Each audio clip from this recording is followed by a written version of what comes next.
اس نے حضور علیہ السلام کی اہل بیت اطہار کو شہید کروایا، لہٰذا میں اس تخت پہ تھوکتا ہوں۔ وہ تخت پہ تھوک کر جنگلوں میں جا کے مر کھپ گیا۔ کون بلا؟ معاویہ بن یزید، یزید کا سگا بیٹا، اس کے تخت پہ تھوک کر جنگلوں میں جا کے مر گیا۔ یہ کراچی کی سڑکوں پر امیر یزید زندہ باد کے نعرے لگانے والے اے یزید دے نویں پتر کتھوں جم پے نے، جو اہل بیت اطہار کے دشمنوں کے قصیدے پڑھے، جو اہل بیت اطہار کے دشمنوں کا یار ہے، بے شک اپنا حلیہ، اپنا بیس جو مرضی بدل لے، جبے کبے پہن لے، رنگ برنگے امامے پہن لے، جو اہل بیت اطہار کے دشمنوں کا یار ہے، وہ کل بھی ناسبی تھا، وہ آج بھی ناسبی ہے، وہ کل بھی خارجی تھا، وہ آج بھی خارجی ہے، وہ کل بھی یزیدی تھا، وہ آج بھی یزیدی ہے۔ ان کا سنیت کے ساتھ کوئی تعلق نہیں۔ سنی تو کہتے ہی اسے ہیں جس کے اندر بھی حسین ہو، جس کے باہر بھی حسین ہو۔ آپ اہل سنت کے محدثین کو پڑھیں، مفسرین کو پڑھیں، مجددین کو پڑھیں، مورخین کو پڑھیں، اولیاء کو پڑھیں، صلحاء کو پڑھیں، ہر ایک امام اہل سنت لکھ گیا کہ حضور کی اہل بیت اطہار زندہ باد ہے۔ اس لیے ان کو دیکھ کے سنیت کے بارے میں دل میں میل نہ لانا، بلکہ جنہوں نے اس طرح کی جسارتیں کی ہیں، اللہ نے دنیا میں ہی ان کی ذلت آپ کو دکھا دی ہے۔ نہیں سمجھے یار، دنیا میں ایکسپوز ہو گئے ہیں، دنیا میں ذلیل ہو گئے ہیں۔ جنہوں نے اہل بیت اطہار کی شان میں گستاخی اور بے ادبی کی ہے، ان کو سمجھ آ گئی ہے، عہدے چلے گئے، عزتیں چلی گئیں، رفاقتیں چلی گئیں، روب چلے گئے، دبدبے چلے گئے، عہدہ منصب چلے گئے، اب ذلیل ہو رہے ہیں۔ اس لیے ہو رہے ہیں جو اہل بیت اطہار کا گستاخ ہے، دنیا میں بھی ذلت اس کا مقدر ہے اور آخرت میں بھی ذلت اس کا مقدر ہے۔ پچھلے دنوں کسی نے کہا جی سید اگر بے عمل ہے تو کوئی عزت نہیں، اس کی رسپیکٹ ہی نہیں کرنی۔ ہم نے 1 گھنٹہ دلائل دیے اہل سنت کی کتب سے، کہا کہ ہم سید کی سادات کی عزت یا تعظیم، توقیر، رسپیکٹ ان کے عمل کی وجہ سے نہیں کرتے، ہم ان کے حسب اور نسب کی وجہ سے کرتے ہیں۔ اس لیے کہ دنیا میں کوئی جتنا بڑا بھی چودھری ہے، جتنی بڑی اس کی ذات ہے، بٹ صاحب ہیں، جٹ صاحب ہیں، چٹھا صاحب ہیں، رانا صاحب ہیں، چیمہ صاحب ہیں، دنیا میں میرے آقا نے فرمایا کلو صابب و ناسب ینقطع الی یوم القیامت الا ما کان من ناسبی و صاببی۔ میرے آقا نے فرمایا دنیا میں جتنے بڑے بڑے حسب ہیں، نسب ہیں، قبیلے ہیں، برادریاں ہیں، قیامت کے روز ساری منقطع ہو جائیں گی، کوئی بٹ صاحب نہیں رہے گا، کوئی چودھری صاحب نہیں رہے گا، کوئی جٹ صاحب نہیں رہے گا۔ ہاں جو دنیا میں سید ہے وہ دنیا میں بھی سید تھا، جس طرح اسی طرح آخرت میں بھی سید رہے گا۔ ہائے ہائے ہائے، سوائے میرے حسب اور نسب کے۔ اور جو لوگ احمد رضا خان بریلوی کو ماننے والے ہیں، انہوں نے ان کو بھی نہیں مانا۔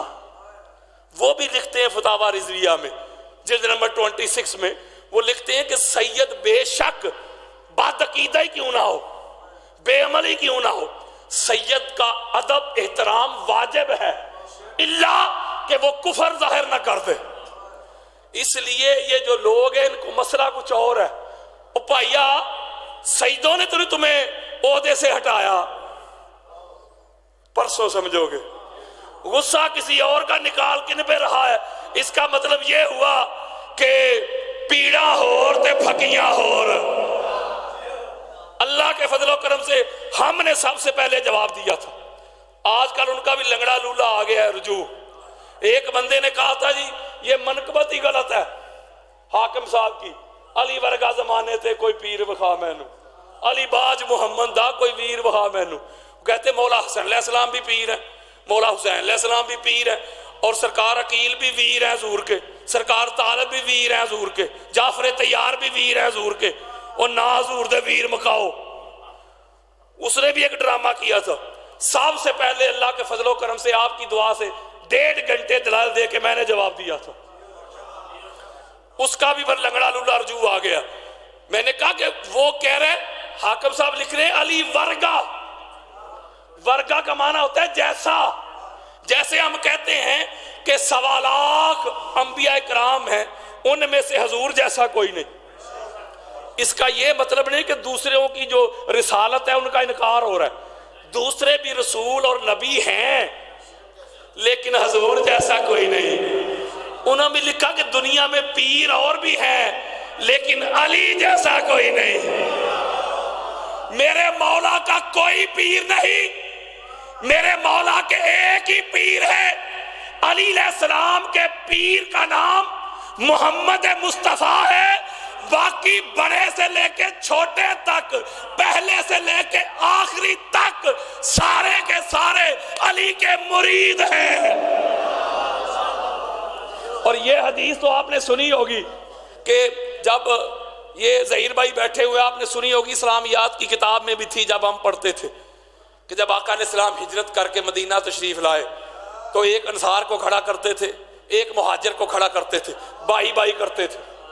حضور علیہ السلام کا کوئی سگا بھائی نہیں. بڑی خاص بات سمجھانا چاہتا ہوں, کوئی سگا بھائی نہیں حضور علیہ السلام کا. اب ایک انصار کو کھڑا کرتے, ایک مہاجر کو بائی بائی کر دیتے. مولا علی علیہ السلام کو اور اپنا کسی کو بائی ڈکلیئر نہیں کیا. بڑی خاص بات دینے لگا ہوں, جس کا نصیب. بات آپ نے سنی ہے لیکن ایک نکتہ دینے لگا ہوں نیا, اگر توجہ کے ساتھ سمجھیں گے. مولا علی علیہ السلام عرض کرتے ہیں یا رسول اللہ, آپ نے مجھے کسی کا بھائی نہیں بنایا. میرے اور آپ کے پیارے آقا کا جملہ سنیں. میرے آقا نے فرمایا علی, میں نے ان کو اس لیے بھائی بھائی کیا ہے, ان کا جو بھائی چارہ ہے نا, جو بردرہڈ ہے, جو ریلیشن ہے, جو رشتہ جوڑا ہے, ان کا بھائی چارہ ہے صرف دنیا تک. ہوئے ہوئے ہوئے نہیں سمجھے, یہ دنیا تک بھائی رہیں گے, دنیا سے گئے بھائی چارہ ختم.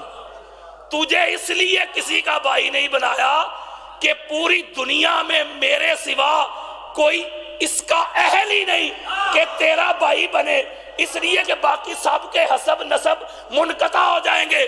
میرے آقا نے فرمایا علی انت اخی فی الدنیا والآخرہ, تجھے اس لیے اپنا بھائی بنایا ہے کہ تو دنیا میں بھی محمد کا بھائی ہے اور آخرت میں بھی محمد کا بھائی ہے.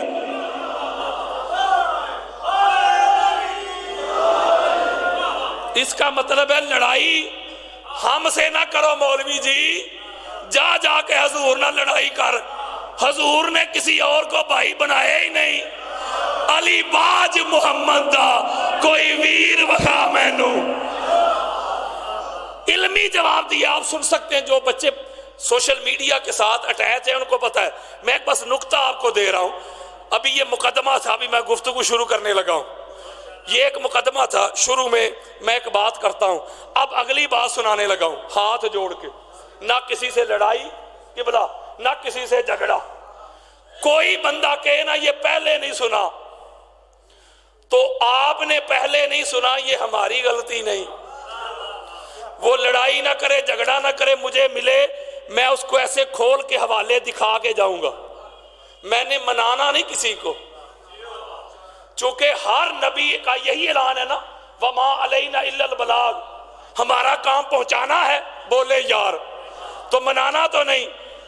اس لیے کہ وہ جنہوں نے نہیں ماننا وہ تو ایسے بھی تھے جو اپنی آنکھوں سے چاند کو ٹکڑے ہوتا دیکھتے تھے, سورج کو واپس پلٹتا دیکھتے تھے, کنکریوں کو کلمہ پڑھتا دیکھتے تھے, درختوں کو, بیڑیوں کو, بکریوں کو, اونٹوں کو قدموں میں آتا دیکھتے تھے. وہ آنکھوں سے دیکھ کر نہیں مانے. آپ خوش قسمت ہیں, آپ سن کر مان بیٹھے ہیں.